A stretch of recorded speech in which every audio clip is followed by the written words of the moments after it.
how to add YouTube Music as a desktop app. For that, simply you need to open any browser of your choice and search music.youtube.com in the web address bar. After you type in music.youtube.com, press enter on the keyboard. And now, once you get access to the home page of YouTube Music, you need to tap on the three-line icon at the upper right corner. And now, on this drop-down box, you need to scroll all the way down. And here you can see the option of Save and Share. Simply click on it. And here you can see Create Shortcut option. Click on it. And here you can see our box has been appeared.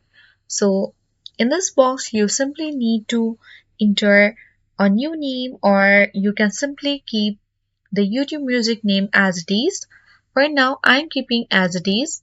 After that, click on Create button. Go back to the desktop home screen.